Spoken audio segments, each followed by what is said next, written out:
Welcome to another episode of Behind the Wheel. This is Sergio with the Rideshare Guy, and today I'm joined by Scott from Charleston, South Carolina. Scott, welcome. Hey, great to be here, Sergio. After watching you for so long, it's great to finally talk to you in person.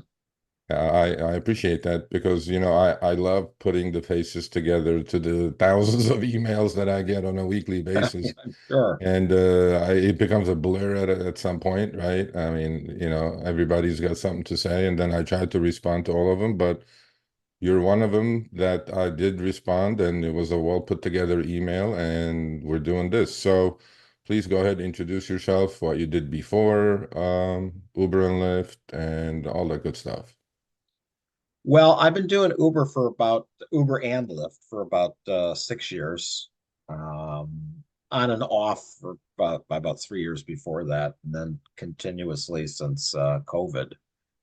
It is not my full-time job. I have a couple of part-time. I'm semi-retired, so I have a couple of part-time jobs here in Charleston, and I generally do Uber in the mornings. I don't get into the night thing, the overnight thing. Really don't want a bunch of drunks in the car, people throwing up. Before I semi-retired, I worked for a bunch of Fortune 500 companies like Ford Motor Company and MGM Resorts and one of the big power companies. So I was in public affairs for them. Okay, so you are familiar with PR. Oh, very uh, much so. and you know how good these companies are with their PR, right? They Yeah. paint a picture that is not the same thing we're seeing as drivers, is it now? Usually they talk out of both sides of their mouth at the same time. Or as the old MASH guy would say, Hawkeye and MASH, double talk and triplicate. Yeah, there you go. And the picture that they paint is definitely not what we're seeing out there, specifically the last couple of years anyway. So what kind of car do you drive? A CX5, a 2020 Mazda CX5. Okay, so you're able to do obviously X standard. Do you do comfort as well? Yeah, I do comfort as well. Yeah. Okay. I mean, it's a great, So it's a great car to have. It's about 25, 26 miles a gallon, city oh, and highway. all right, that's not bad. And so Charleston, South Carolina, pretty touristy kind of an area, seasonal area, you would say? You know what? We do have a lot of tourists here, and it's pretty much year round at this point. Okay. We have about 5 weeks when it's dead from after the 1st of January until late February. But weekends are always really busy. Okay. And then, of course, mornings, my business is mostly people going to work. Okay. It's not a lot of tourists. Tourists, you get 10 o'clock in the morning after they get up and they want to go do something. Okay. So, give you a little thumbnail. I'm about to pass 14,000 rides. I Wow. got about a That's combined. 4.9, yeah, 4.98% rating. I take 30 right now as I look today, 32% of my rides I accept, and I got a 2% cancellation rate. So Okay. tell Well, people, 32 and 2. Yeah, very good. Okay. that's pretty average. So, if you have a low acceptance rate, by the way, I can automatically kind of guess that you have upfront fares in Charleston because Oh yeah, we do. yeah, because we have another driver that lives in Myrtle Beach but drives up to Charleston to do Uber. And in Myrtle Beach, there is no upfront fares, by the way. They don't see the destination. Really? Yeah, yeah, Too bad for them. yeah. By the way, we hate people who come from Myrtle Beach to Charleston. Well, he We just don't like it. yeah, oversaturation, right? But all right, so you are in the corporate world, you kind of semi-retired. You're like the perfect Uber driver, actually. That's like the typical, Yeah, right? I pretty don't want to much. fight with the wife. Let me get out of the house and drive. Let me get out of the house and drive for about 3 or 4 hours in the morning, and that's it. Okay. So as I said, you had sent me an email, right? And there was a laundry list of things that we want to discuss here. But before then, um, I always ask this to all the people who I interview, right? Look, it's not all bad, obviously, and there's some good in rideshare as well. And I try to keep it balanced, which is difficult these days. Give me two things you like about Uber and Lyft driving, and give me two things you dislike about Uber and Lyft driving. Well, the two things are probably what everybody's going to tell you. Number one, you can set your own hours. Yeah, And number two, the money is the money's not bad. yeah, Okay. It used to be much better. That's the problem. yeah, And I think that's where, drivers will tell you who've been doing this a while. If you go back 4 or 5 years, the money was better. But I mean, generally, it's a great way to earn extra income. Hopefully, you're not depending on it. If you have a family or something, yeah, man, you're going to put a lot of miles on your car, and sooner or later, you're going to be out of warranty, and you're going to be putting money into that car. So you have to balance those things. yeah. I Two mean, things that I don't like about it. Well, the constant stuff from corporate about how drivers are making more money. We're doing all this for the drivers. Not really true. We both know that. yeah, Uh, yeah. So and the hocus pocus, I call it, right? It's just a the lot of hocus that pocus. going on, And the other right? thing is they do a lot of things on both apps that I don't think having worked for Ford Motor Company, we did a lot of beta testing with websites and stuff. And I wonder if they ever even beta test any of the new applications, because I've always said that little button that you use to switch off to go offline Yeah, is in the same place where you accept rides. yeah, So if you're getting a lot of rides coming in, I'm constantly, whoops, I don't want to take that ride. yeah, So I'm canceling that ride. yeah, So that's one of the things. It's like, guys, come on, take that little go offline button, put it somewhere else. yeah.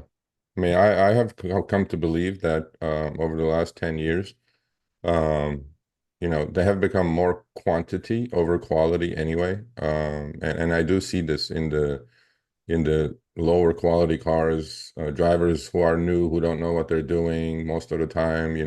But Yeah. what you said is practically, hitting the nail on the head, which is, maybe 7, 8 years ago, somebody could have done this full time, support a family, earnings were much, much, much better. And Yeah. nowadays, I think it's just what it is. And initially, Uber's, sales slogan was put your side hustle on, right? And I think it is what it is today. It's just a perfect little side hustle. Go make a couple $100 a day or whatever. Or if you have Yeah. a, hole in your budget that you need to close, go use your car like an ATM machine and you take the remaining equity out of that as cash and pay your bills. Yeah. I mean, that is exactly right. Now we got a lot of drivers who are hopefully not depending on this for a full-time job, but they are.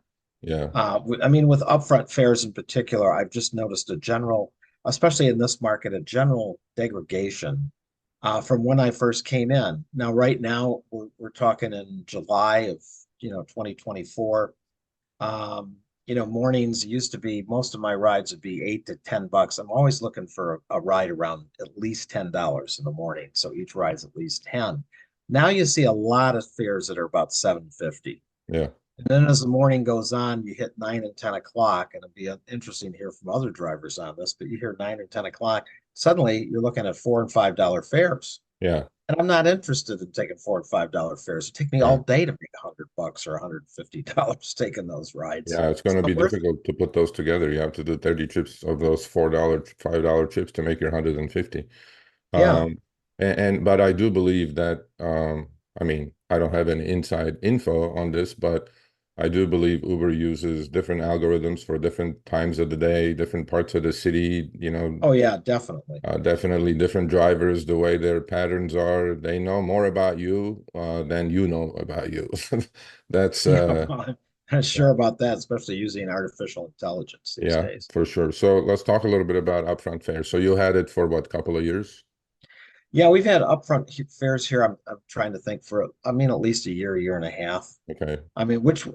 Honestly, that was a godsend because any driver will tell you used to accept a ride and God knows where you're going. Blind. And especially here in this market, everybody's coming in the mornings and coming north to south. And so I do not want to take rides, say, north of one of the freeways because I know I'll get trapped up there in heavy traffic Yeah. without an alternative way to come down. So, with upfront fares, I can go, okay, I want that one, but I'm not going way up there Yeah. because I'm not taking that ride, even Yeah. though it might be a good ride. Sorry, because I know I'll get stuck in traffic.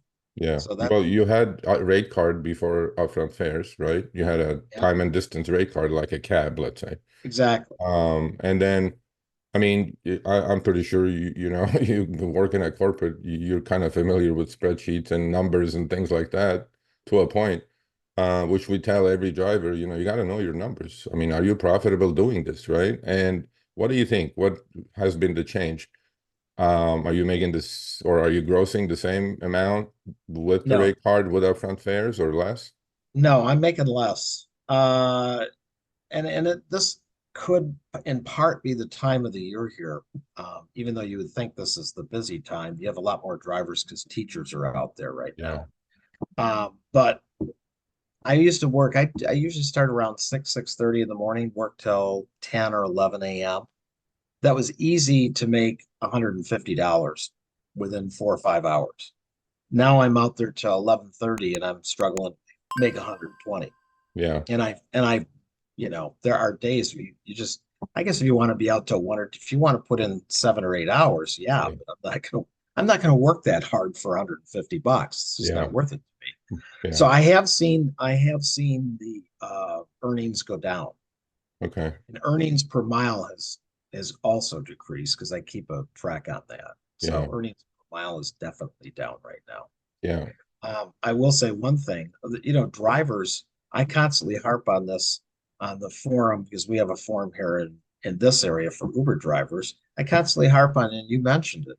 People doing the math. yeah, For instance, we get a ride last week to Myrtle Beach yeah. from the airport here. Okay, $80. Well, Myrtle Beach is a 2 hour trip. It's 97 miles. Okay, so you figure 97 miles. I did the math on this. Let's see, what do we got? So it's a 4 hour trip because you got to figure you're going to deadhead back. I mean, you're not going to find a Essentially, ride in Myrtle Beach coming back to Charleston. So it's going to be $80 for 4 hours. So 97 miles up, 97 miles back. I'm getting about 27 miles a gallon tops in the car. So I'm looking at about 3.7 gallons, or actually 7.46 because I'm going there and coming back. So it's about $23.87 in gas yeah. off of that $80. So by the time you look at it, I'm making about $56.13 after gas Right. I mean, for four you've hours of seen, work. you know what they said, right? When they brought upfront fares, right? Oh yeah, they said, Short well, trips are going to pay we're more, gonna long we're gonna trips are going to charge pay more for less. shorter trips and less for longer trips. And I said, yeah, well, guess what? I haven't taken a longer trip now in probably a year and a half since they started that. Yeah. Well, I mean, you've seen that the similar trip before upfront fares. Like, what do you think that was paying before upfront fares? Trip to Myrtle Beach before would have been about $100, 220. So about 20% less, which is what everybody's saying. I mean, you know, I Yeah, mean, yeah, I think everybody's, you know, in the same group. There are some drivers who I don't know. I mean, they say they're making the same amount, but then to me, you know, Scott, there's, you know, as a I have a math brain, a little bit of it anyway. yeah, I know. To me, it's like, okay, so there is something called inflation in our lives, which is Yeah, which is about 30% in the last 4 years, by the way. right. Add So it all up. yeah, so we should be making automatically, I mean, just to keep pace with the cost of living increases, 30% more. Well, forget that. Now we're making 20% less. So that's 50% difference. And that's a lot, right? Well, and people should also realize this is about the time. If you look at earnings and everything, this is about the time Uber was never profitable until what, about a year and a half, 2 years ago. Yeah. And suddenly they started making money. Okay, well, that was just about the time drivers made less. Yeah. So they're really balancing all of this nonsense about we're going to pay more for shorter trips and less for longer trips, et cetera, et cetera. Well, if you're shaving a dollar here and a dollar there off of things, Yeah. and you've got how many drivers out there, that's a lot of money per day more that you're making. Yeah. No, there's no doubt that things have definitely changed, especially since they went public. But so tell me a little bit about I mean, would you consider yourself a part-time driver? Yeah, definitely. How many hours a week, let's say, do you drive? Oh, let's see. Probably about let's see, probably about 20 hours maximum. 20 hours max. Yeah, Okay. 15 to 20 hours maximum. Okay. So you could be more picky, I guess, but then you're all going again, 20 hours out there, you want to make the most amount of money in those 20 hours. Exactly. Yeah, I want the most return on my investment, the best ROI. And Yeah, my ROI now isn't what it used to be. yeah. You said you have a 2020 Mazda MX-5, and did you buy the car new? Was it new at the time, or Nope, I bought it from CarMax. It was used. okay? And the best thing that you as a driver could do, I paid an extra $2,000 for the extended warranty to take Yeah, me up to 150,000 miles yeah, because, you run out of warranty and you need a new water pump or something like that. Well, suddenly, guess what? Your earnings for the week, bye bye. You just didn't yeah, make any money yeah. that week. So Uh, you, How you many really need to have an extended warranty. how many miles do you think you put on in the last 4 years doing rideshare? Oh my God. Yeah, I The mean, last 4 years. Oh, probably about 250,000. 250,000 miles? Yeah, I'd say at least. Yeah, I started out with a Ford. I thought I started out with a Ford Escape that had, I don't know, maybe 20,000 miles on Oh, it. okay. You're talking about all your cars. I'm talking about this Yeah. Mazda. Oh, the Mazda. Okay, I got the Mazda with 29,000 miles on it. And let's see, last it was just the day after Thanksgiving, right around Thanksgiving. Had 29,000 miles. I got 50, just rolled 56,000 on it Not too this bad. week. That's not too bad in 4 years. That's not too bad. I'm putting on, I put about 110, 120 miles when I'm doing Uber on it. Okay. But again, I'm also seeing that I'm putting more miles on it for either the same amount of money or less amount of money. Yeah, for Again, sure. Yeah, your depreciation again, is I really tell low. guys, do the math. Keep, Yeah, keep careful eye on that math. yeah.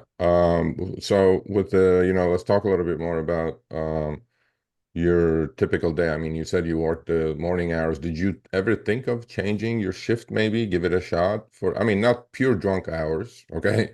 Not the 2 a.m. thing when it surges probably in Charleston, but maybe going out on the weekends, 5 p.m. to 10 p.m. kind of a shift, or have you thought of testing those waters? I have. I just don't want to do it Okay. because I know it's going to happen. Yeah. This is a party town, and if I go out on the weekends after 2 or 3 in the afternoon, got a lot of bachelorette parties. They're drunker than drunk. It's just not my bag. I don't I Yeah. don't need that. What I have done at times, and I will do this afternoon because normally I would be out. I'd be finishing up my Uber by now. Is I'll probably go out this afternoon because usually about 1:30, 2 o'clock in this town, there's this afternoon surge. Yeah. And so I'll probably go out and catch that today. The problem with an afternoon surge is I find that in the mornings, people are a lot more laid back when they're driving. And in the afternoons, it just seems people are much more aggressive out there. So again, it's just, how much hassle do you want for the money you're making? And Yeah. so I'll go out this afternoon for a while because depending on where I drive, it'll be worth it if there's a surge. If there's no surge, and I have to say, a lot of times, once the morning surge disappears or whatever, I just pack it in. When I start seeing the $3 and $4 rides or the $5 rides, yeah, I'm done. It's just not Yeah. worth it at that Yeah, point. that's $3 is like you can't even buy a pack of gum these days. I don't Well, know. It's like, exactly. And I just unless look, if I'm on the end of a quest, okay, I got like 4 rides left, I'll take a $4 ride or a three sure. dollar ride. But other than that, I don't take those rides. They're not worth it. Yeah, talk about quests. I mean, how are quests in your city? I haven't seen one for months now. So I'm in LA, obviously, but are there still quests, or I know they have cut them down or eliminated in a lot of cities because Well, I of can tell you the quest because I bring Uber up here. There's a quest for the weekend right now. If you drive, let's see, if you do 30 rides from Friday till Monday Monday, morning at 4 a.m., I think they're paying $30. But I can tell you right now because I'm gonna look $1 a trip, opportunities. Pardon? $1 a trip. Yeah, right. Well, I mean, that's Uber. Yeah, well, that's That's a tank, I Uber. guess. Okay, so here's our quest here. Friday 4 a.m. to Monday at 4 a.m. 30 trips, $25. 40 trips, $35. 50 trips, 45. 60 trips, $70. I mean, that's 60 trips in 3 days. I mean, you can do it. I You would, can do it. Now yeah, you personally want to do it, but there are a lot of drivers who can knock that out in a couple of days probably. If it's yeah. I mean, the 30 trips is fine. I could do 15, I can do 15 trips a day. It's a long day, but yeah. it's $25. And you just ask yourself, is that really worth it? To me, it's 25 bucks and not really worth it for me. Okay, well, so you're a smart guy. So let's ask you this because I do get a lot of complaints about Uber and Lyft, right? Yeah. And justifiably so.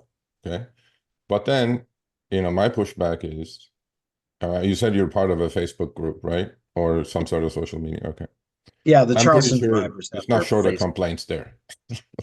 Oh, yeah. There's plenty of complaints Yeah, okay. So why do you think people keep doing this? I mean, isn't it that definition of insanity? Like you do the same thing over and over, expecting different results? because I think a lot of, and I say this on the forum all the time, do the math. Yeah. Because I think a lot of drivers don't do the math. I Okay. think they just think, oh, I'm going to get out there and do Uber and Lyft. And, if I mean, they look at it, look, I made $100 today, Yeah, but and I didn't have yesterday. they don't look at, oh yeah, well, you spent $30 in gas. So you really Yeah. did make $100. Yeah. And how much was your time worth? Because guess what? You can get a job at McDonald's right now for 15 bucks an hour and you're not using your car, Yeah. Yeah. I mean, so that's one of the issues that I see, really, really prevalent actually in a lot of drivers' minds is that they put in the gas and they go, that's it. I put the gas in and go. And I'm like, no, that's not your cost. You have a different cost. But on the other hand, I mean, Uber and Lyft have provided this marketplace for people literally with maybe no other skill set at all. Just go out there and make a few $100, right? yeah, yeah. And to that, I keep saying, why, if it's so bad, why do millions of people keep driving, right? Well, I mean, I agree with that. If it's bad, yeah, I see that. If it's that bad, then don't do it. I mean, Yeah, again, there's plenty of jobs out there. Get a job as working in a restaurant or something for 15, 20 bucks an hour. yeah. I like it. Personally, it works in me because I go out in the mornings. When I get tired of it, I'm done. I've made some money.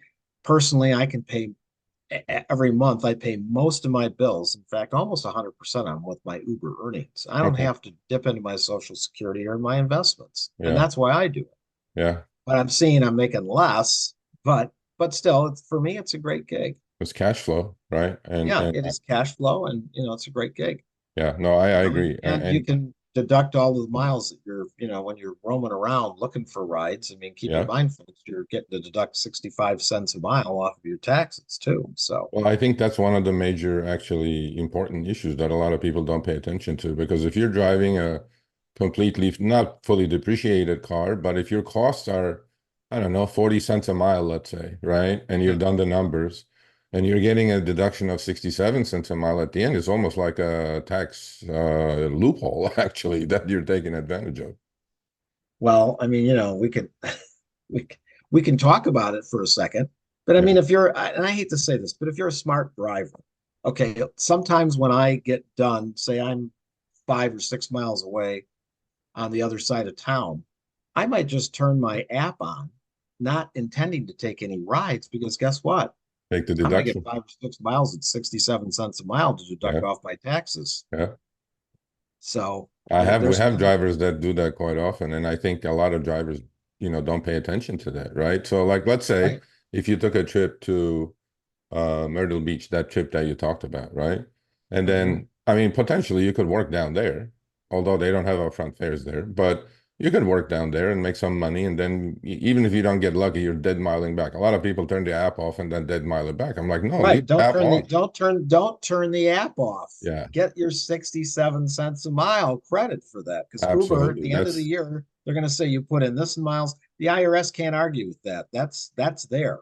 Yeah, So yeah, that's very important. yeah, I I'm agree. sure Uber doesn't like it, but Well, I think Uber set it up that way, though, right? I yeah. mean, otherwise they would call us employees, although they do treat us like employees a lot of the times, and call us independent contractors. But do you think we are independent contractors? I think we are independent contractors, yeah. I Okay. think what Uber would like us, I think what Uber eventually, what I think we'll probably see is I think we're probably going to go much more to trip radar to a point where drivers are actually saying, yes, I'll take this trip. And if we turn it down, then somebody else is going to get, I mean, it's going to be kind of like a bidding for rides. Yeah. And Uber's going to, they're going to start out with a really cheap ride. And, the problem is you're going to get a lot of drivers who, I'll take that $4 ride, which should be an $8 or $9 ride, Yeah. because they're desperate for it. Yeah. Well, you know I how think I that's where feel. the business model eventually go. Yeah, you know how I feel about Trip Radar. I say Ah, that's the garbage where everything goes to die. But it there's no is. short of takers there. And then, as you know, I mean, obviously you watch Show Me the Money, they're introducing something called advantage versus standard driver. Now they're creating two-class citizenships. So Right, right. there is the And group they're that and is they're only going to trying to get get Trip people to Radar. get their acceptance rate up, et cetera, et cetera. And it's Yeah. two classes of people. And Yeah, which is, I you know, think, which is illegal, I think, but we're going to look into that. But look, we have a couple of minutes remaining, and I always ask this too. These two things are constant on behind the wheel. I ask, obviously, you're a wise man. You've been on this planet a while. Give us some advice. It doesn't have to be rideshare advice. Give us any kind of advice, in life, and we'll end it there. advice in life.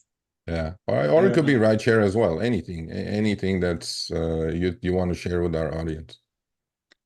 Well, as drivers, we talk about tips a lot. Okay. And listen, you get good tips when you actually talk to your passengers and instigate a conversation. I've been in Uber a lot of times where the driver just has nothing to say unless I address him or her. Yeah, And I always ask passengers, where are you from? You going to work? And I'm telling you, you get a lot more tips that way. Where the other way, yeah, you can just be a driver, doesn't say anything, but you're not going to get much in tips. yeah. Well, tips have become a major part of earnings these days. I mean, That's right. Oh, and number especially two, in a town. listen to the Rideshare Guy because you find out a lot of good, interesting tips in this show. No, I'm but serious, really. this is, I'm going to actually do this. I mean, at some point, we have our sunshine man down in Myrtle Beach, Jeff, and he drives 3 days a week, right? He's just like you, retired, Mhm. but he loves Uber. He loves driving Uber. He accepts 100% of his trips, literally 100%. And he's just out there, how online time versus active time, right? He's Mhm. active literally 12 hours a day. And he comes up to Charleston because you guys have upfront fares. He sees where he's going, right? And 12-hour shifts. And, his car is, I think, surrounded by or the whole roof of the car is a little minivan by, I think, currencies from 200 different countries that he's been in touch with. And he's probably one of the top tip getters in the country by far. He's Yeah. very personable like you. So he's of the opinion that he's making the same or more with upfront fares. So I think you guys would have a good discussion. Yeah, well, I, I just don't think that's true. I keep very close track of that. And Okay. All right. No, I will get you guys together. So here's Scott from Charleston, South Carolina. I appreciate you doing this. Thank you for the time. And all I can say is please stay healthy and be safe out there. Sergio, I so appreciate what you do and the things that you do that nobody knows about. So thank you again, buddy.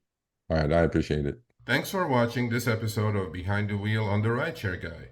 We've been doing these interviews for the past 6 months with very successful drivers from different cities around the nation. Click here for another episode. Make sure you subscribe and turn on all notifications for other episodes of Behind the Wheel as well as amazing content on our channel.